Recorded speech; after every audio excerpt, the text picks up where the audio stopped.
Halo, pada kesempatan kali ini kami akan menjelaskan mengenai modul praktikum Glasgow Coma Skill.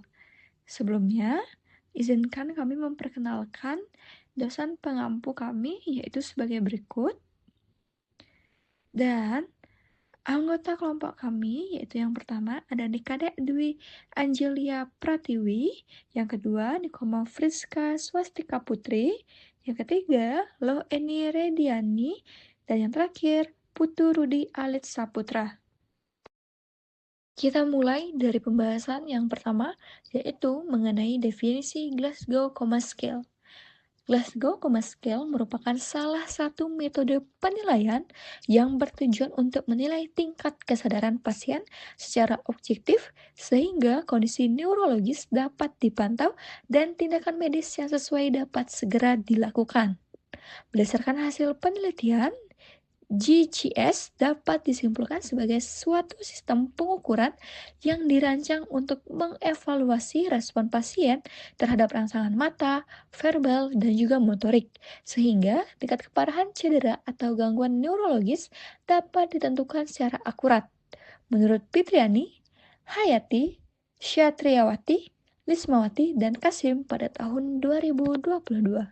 Selanjutnya, adapun tujuan pemeriksaan Glasgow Coma Scale yaitu untuk menilai tingkat kesadaran pasien secara objektif sehingga perubahan status neurologis dapat terdeteksi sedini mungkin dan tindakan medis yang sesuai dapat segera dilakukan.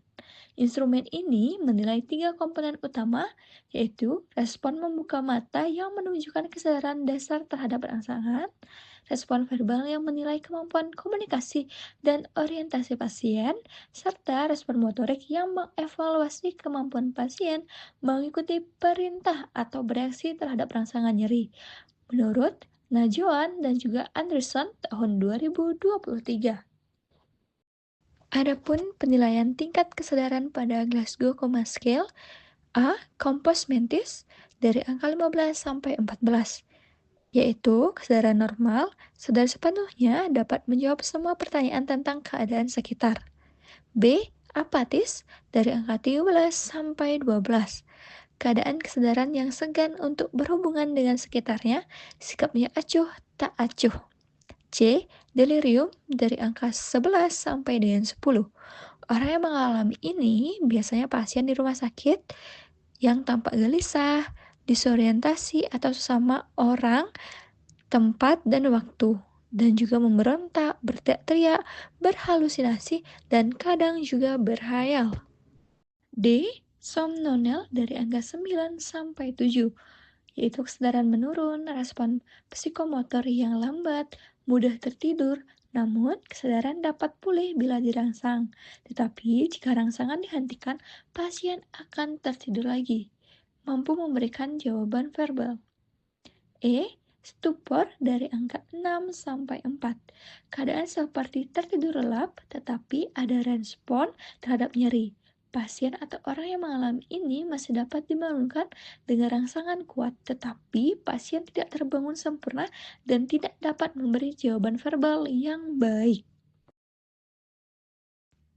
F. Semikoma dari angka 4 sampai 3. Penurunan kesadaran yang tidak memberi respon terhadap rangsangan verbal dan tidak dapat dibangunkan sama sekali, tapi refleks kornea dan pupil masih baik. G, dari angka 3. Penurunan kesadaran yang tidak bisa dibangunkan, tidak ada respon terhadap rangsangan apapun atau tidak ada respon kornea maupun refleks muntah, mungkin juga tidak ada respon pupil terhadap cahaya. Selanjutnya, indikasi pemeriksaan Glasgow Coma Scale. Pertama, pasien dengan penurunan kesadaran atau consciousness yang terjadi akibat trauma kepala, stroke, pendarahan otak, keracunan, atau kondisi neurologis lainnya. Dua, pasien yang tiba di instalasi gawat darurat atau IGD dengan kondisi tidak responsif atau respon terhadap rangsangan berubah-ubah, termasuk muntah, kejang, atau kehilangan kesadaran secara tiba-tiba. Ketiga, pasien kritis di ruang ICU atau perawatan intensif, di mana pemantauan neurologis berkala diperlukan untuk mendeteksi perubahan cepat dalam status kesadaran. Keempat, pasien setelah prosedur bedah syaraf atau inversi klinis besar, terutama yang melibatkan otak atau sistem saraf pusat. Kelima, persyaratan agar pasien mampu dinilai secara fisik dan kognitif, misalnya dapat membuka mata, berespon verbal, ataupun motorik jika tidak ada hambatan fisik. Keenam, pasien yang dapat mengikuti instruksi sederhana jika diperlukan, misalnya untuk respon motorik atau bila pasien tidak terintubasi atau verbal dapat dinilai atau bila ada hambatan misalnya intubasi harus dicatat komponen yang tidak bisa dinilai. 7. Motivasi dari tim perawatan yaitu seperti dokter atau perawat untuk melakukan penilaian berulang dan konsisten agar perubahan kondisi dapat dikenali dan intervensi dapat dilakukan dengan tepat waktu. Kontraindikasi pemeriksaan Glasgow Coma Scale. Tidak terdapat kontraindikasi absolut dalam penerapan Glasgow Coma Scale karena GCS pada dasarnya merupakan alat penilaian tingkat kesadaran yang dapat digunakan pada hampir semua pasien. Kontraindikasi relatif dapat muncul pada kondisi tertentu, misalnya ketika kesadaran pasien sangat menurun atau GCS kurang dari 8, sehingga pemeriksaan komponen motorik menjadi tidak lengkap atau sulit dievaluasi secara akurat. Nah, adapun pertanyaan pemeriksaan Glasgow Coma Scale, yaitu yang pertama, Glasgow Coma Scale digunakan untuk A. Menentukan dosis obat sedaktif pada pasien kritis. B. Menilai tingkat kesadaran pasien secara objektif dan memantau perubahan status neurologis. C. Mengukur tekanan intracranial secara langsung. D. Menentukan prognosis jangka panjang pasien trauma kepala.